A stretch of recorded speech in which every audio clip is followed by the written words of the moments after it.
Hello students. तो आज के वीडियो में हम लोग स्टार्ट करने जा रहे हैं थर्मोडायनेमिक्स चैप्टर। तो जो भी स्टूडेंट्स प्रिपेयर कर रहे हैं जेई के लिए, नीट के लिए, उनके लिए चैप्टर बहुत इंपॉर्टेंट है। और आज इस लेक्चर में हम लोग बेसिकली थर्मोडायनेमिक्स के इंट्रोडक्शन को हम लोग स्टार्ट करेंगे। कुछ इसके टर्म्स जो हम लोग थर्मोडायनेमिक्स में बहुत फ्रिक्वेंटली यूज़ करते हैं, आज हम लोग ये सारे टर्म्स को इस वीडियो में समझेंगे। तो सबसे पहला सवाल ये उठता है कि व्हाट इज़ थर्मोडायनेमिक्स, आखिर है थर्मोडायनेमिक्स क्या। तो हम लोग सिंपली इसको डिफाइन कर सकते हैं कि भाई साइंस का वो ब्रांच जिसके अंडर में हम लोग बेसिकली एनर्जी चेंज को पढ़ते हैं, चाहे कैसा भी प्रोसेस हो। तो हम कह सकते हैं branch of science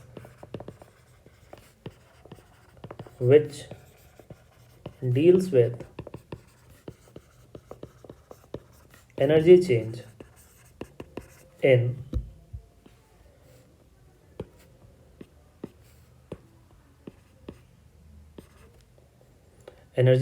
in different process।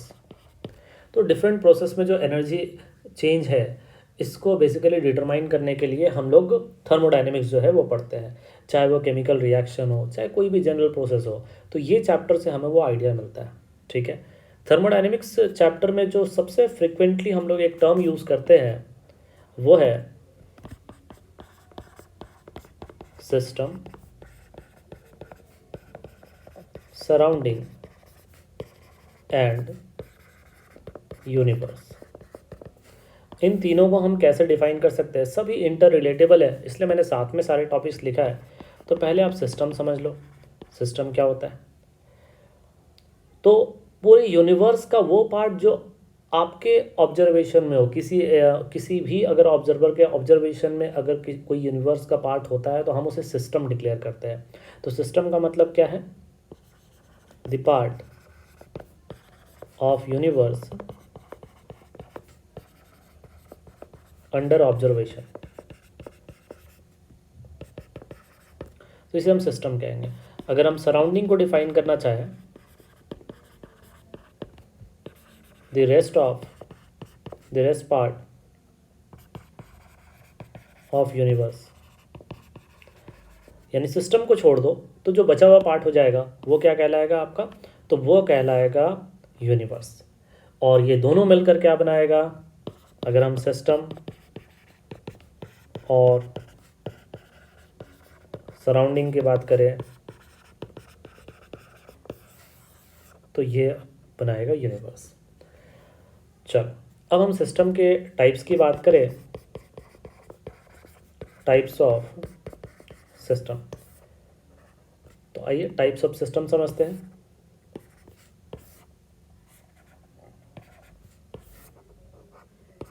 Okay, जो सबसे पहला हमारा टाइप है वो है ओपन सिस्टम, ये close system, and third one is isolated system. Okay, open system क्या होगा? तो ओपन सिस्टम का सीधा सा मतलब होता है कि अगर आप चाहो तो यहाँ पे आपका एनर्जी का भी एक्सचेंज होगा, ठीक है, और साथ ही साथ मैटर का भी एक्सचेंज हो। तो अगर सिस्टम और सराउंडिंग, अगर दोनों में एनर्जी और मैटर दोनों का एक्सचेंज पॉसिबल हो तो हम उसे ओपन सिस्टम कहते हैं। उसी तरह से क्लोज सिस्टम क्या हो जाएगा? तो क्लोज सिस्टम वो हो जाएगा जहाँ पर एनर्जी का जो एक्सचेंज है वो तो पॉसिबल है, लेकिन मैटर का एक्सचेंज वहाँ पे पॉसिबल ना हो। तो अगर मैटर का एक्सचेंज रुक गया तो सिस्टम क्लोज कहलाएगा। और वो सिस्टम जिसमें एनर्जी का भी एक्सचेंज ना हो, मैटर का भी एक्सचेंज ना हो, तो उसे हम आइसोलेटेड सिस्टम कह सकते हैं। जैसे एग्जाम्पल की अगर हम बात करें तो अगर हम ओपन कंटेनर ले ले तो हम उसे ओपन सिस्टम कह सकते हैं। कोई भी अगर हम लोग क्लोज कंटेनर की बात कर ले, कोई भी क्लोज डेजर्ट वेसल ले लिया हमने, तो क्लोज सिस्टम का एग्जाम्पल हो जाएगा। और आइसोलेटेड की बात करें तो हम एक थर्मल फ्लास्क की बात करते हैं। तो जो थर्मल फ्लास्क है बेसिकली उसके वॉल जो होते हैं इंसुलेटेड होते हैं, तो सराउंडिंग से कोई हीट का लेना देना नहीं होता। चूंकि सिस्टम क्लोज होता है तो मैटर का भी एक्सचेंज वहाँ पे नहीं हो सकता। तो ये हो गया सिस्टम के टाइप्स। उसी तरह से एक और टर्म है जो बहुत फ्रिक्वेंटली हम लोग यूज़ करेंगे, वो है वॉल। तो भाई वॉल क्या होता है? तो सिंपल हम कह सकते हैं interface between system and surrounding. ठीक है, इनको जो सेपरेट करेगा उन्हें हम क्या बोल सकते हैं? वॉल कह सकते हैं, बाउंड्री कह सकते हैं। एक्चुअली बाउंड्री तो सब टर्म है तुम्हारा, वहाँ से तुम्हारा वॉल हम लोग डिराइव करते हैं। तो चलो ठीक है, आप इसको समझ सकते हो, कोई दिक्कत नहीं है। तो ये हो गया आपका वॉल। अब हम लोग बात करते हैं स्टेट ऑफ द सिस्टम। बहुत फ्रिक्वेंटली एक टर्म यूज़ करते हैं, स्टेट ऑफ द सिस्टम। देखो, अगर हम लोग कहते हैं ना कि सिस्टम के स्टेट को हमें डिफाइन करना है, तो मेनली हम उन पैरामीटर्स को डिफाइन करते हैं, ठीक है, जिससे हम सिस्टम के बारे में जान सके। ठीक है, तो जैसे कि अगर हम बात करें तो प्रेशर, वॉल्यूम, टेम्परेचर, मोल्स, ठीक है, ये क्या रिप्रेजेंट करता है? तो ये represent the state of the system, state of the system. ये सिस्टम के स्टेट को रिप्रेजेंट करते हैं, तो ये स्टेट ऑफ द सिस्टम कहलाते हैं। इसी तरह से एक और टर्म है स्टेट वेरिएबल, इसे हम फंक्शन भी कह सकते हैं, state function and path function. तो state variable and path function क्या होता है? तो सबसे पहले नंबर 1 हम लोग स्टेट वेरिएबल की बात करते हैं। देखिए, वो फिजिकल क्वांटिटी, ठीक है, जो सिर्फ इनिशियल और फाइनल स्टेट पे डिपेंड करे, यानी कि सिस्टम इनिशियली कैसा था, अब कैसा है फाइनल स्टेज में, सिर्फ इस बात पे उसकी डिपेंडेंसी हो, उसे कैसे अचीव किया गया है, यानी कि इस पाथ के थ्रू उसको अचीव किया गया है, इस बात पे कोई डिपेंडेंसी ना हो, तो वैसे फिजिकल क्वांटिटी को हम लोग स्टेट वेरिएबल कहते हैं। तो हम इसको कैसे डिफाइन कर सकते हैं?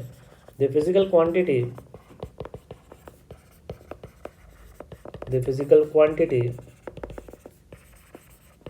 which depends on the initial and final state of the system and not on the path followed। ठीक है, पाथ फॉलो क्या किया गया है उससे कोई मतलब नहीं, उससे कोई मतलब ना हो, सिर्फ इनिशियल फाइनल स्टेट पे डिपेंड करे, उसको हम लोग स्टेट वेरिएबल बोलते हैं। तो अगर हम एग्जांपल की बात करें तो जैसे मान लो एग्जांपल में हम प्रेशर ले सकते हैं, तो प्रेशर को P, वॉल्यूम, टेम्परेचर, ठीक है, इसके अलावा और भी फंक्शन है, हालांकि इनको हम आगे डिफाइन करेंगे, जैसे इंटरनल एनर्जी, इसको U या E से रिप्रेजेंट करते हैं, एंथैल्पी, एंट्रोपी, ये सारे टर्म्स हम लोग आगे पढ़ेंगे।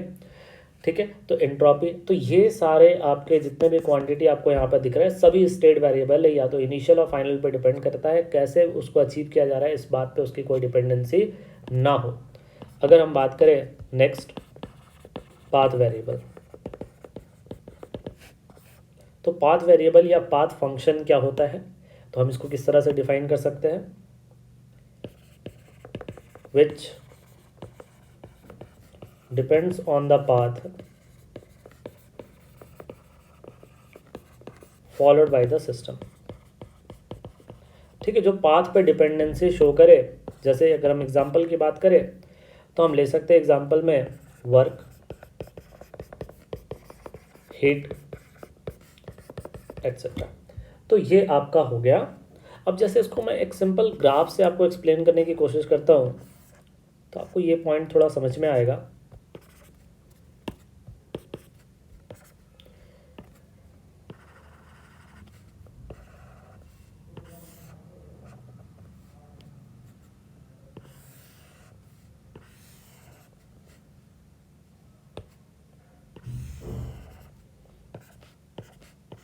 ओके, ये पाथ 1 है, ये पाथ 2 है और ये पाथ 3 है। अब आप यहाँ पे ध्यान से देखो, ये मान लो हमारा इनिशियल वॉल्यूम V1 था, ये V2 है, ये आपका इनिशियल प्रेशर P1 है और ये आपका P2 है। अब आप देखो ध्यान से, जब आप पाथ 1 से जाओ, पाथ 1 से तो आप देखो कि पाथ 1 से जाओगे तो प्रेशर जो है वो P1 से कहाँ क्या चेंज हो रहा है, P2 चेंज हो रहा है। तो अगर आप डिफरेंस की बात करो delta P that is P2 minus P1, अगर आप पाथ 2 से जाओ तो भी डेल्टा P आपका सेम ही आ रहा है, P2 माइनस P1। उसी तरह से अगर आप पाथ 3 से चले जाओ तो भी आपका डेल्टा P जो है वो आपका P2 माइनस P1 ही आ रहा है, यानी कि आप डिफरेंट पाथ से जा रहे हो लेकिन फिर भी आपका जो इनिशियल और फाइनल स्टेट है वो आपका सेम ही रह रहा है। तो इसलिए हम प्रेशर को क्या कहते हैं, तुम्हारा स्टेट फंक्शन कहते हैं। तो इस चीज़ को बहुत इंपॉर्टेंट पॉइंट है, तो हम लोग उसको याद रखेंगे। If delta F is same for different paths followed by the system, then f is a state function। तो जो f होगा वो स्टेट फंक्शन होगा, ठीक है। और इसी तरह वर्क की बात करोगे ना तो वर्क डिफरेंट पाथ के लिए अलग अलग हो सकता है, इसलिए वर्क को हमने क्या कहा कि ये पाथ फंक्शन होता है। आप पाथ 1 पार्ट 2 पाथ 3 से जाओगे, आगे हम लोग ऐसे पढ़ने वाले तो पता चलेगा पाथ 1 से ज़्यादा वर्क हुआ है, पार्ट 2 से उससे कम, पाथ 3 से उससे कम। तो पाथ पे डिपेंडेंसी हो जाता है वर्क और हिट का। तो इस बात को हमेशा याद रखेंगे, डेल्टा एफ अगर सेम होगा तो F will be the state function. तो ये बेसिक डिफरेंस हो गया स्टेट फंक्शन और पाथ फंक्शन के बीच का। आते हैं हम लोग, एक और हमारा टॉपिक है extensive and intensive property. Extensive and intensive property. आइए एक्सटेंसिव इंटेंसिव प्रॉपर्टी को समझते हैं। सबसे पहले एक्सटेंसिव की बात करते हैं कि एक्सटेंसिव प्रॉपर्टी क्या है। देखो सिस्टम का वो प्रॉपर्टी ना जो उसके अमाउंट पे डिपेंड करे। The property of the system which depends on the amount।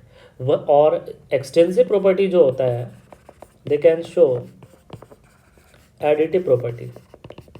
इनको हम ऐड सब्ट्रैक्ट इजीली कर सकते हैं तुम्हारा, ठीक है। जैसे आप कुछ एग्जांपल्स की बात करो, अगर हम एक्सटेंसिव की बात करेंगे जैसे वॉल्यूम, अगर हम अमाउंट को इंक्रीज करोगे डिक्रीज करोगे तो डेफिनेटली वॉल्यूम जो है वो भी चेंज कर जाएगा।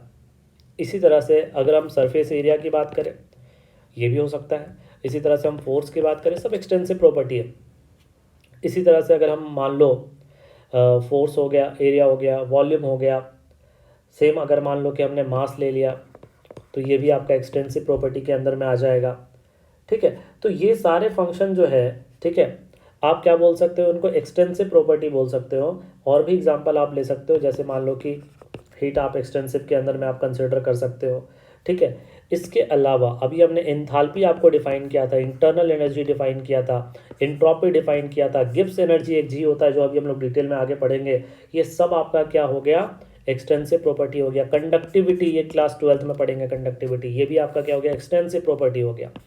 सिमिलरली अगर हम इंटेंसिव की बात करेंगे तो इंटेंसिव क्या हो जाएगा, इंडिपेंडेंट हो जाएगा।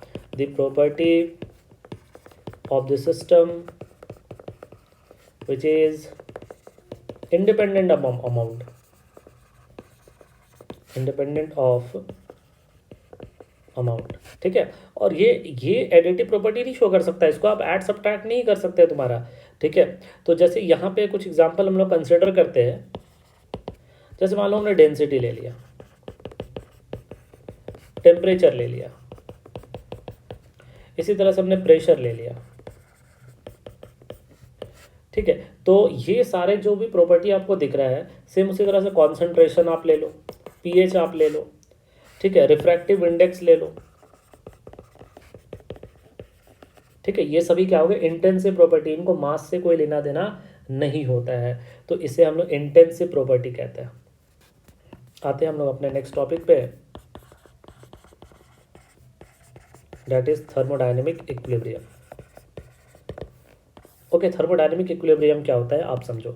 अगर हम किसी सिस्टम को कहते हैं ना कि वो थर्मोडायनेमिक इक्विलिब्रियम है, तो वो एक साथ तीन तरह के इक्विलिब्रियम को शो कर रहा होता है। अ सिस्टम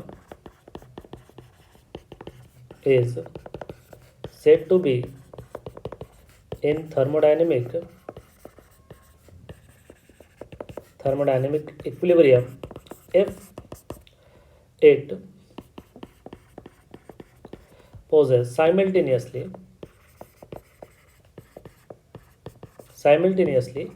तीन तरह के इक्विलिब्रियम होने चाहिए तुम्हारा साथ में। जैसे सबसे पहला थर्मल इक्विलिब्रियम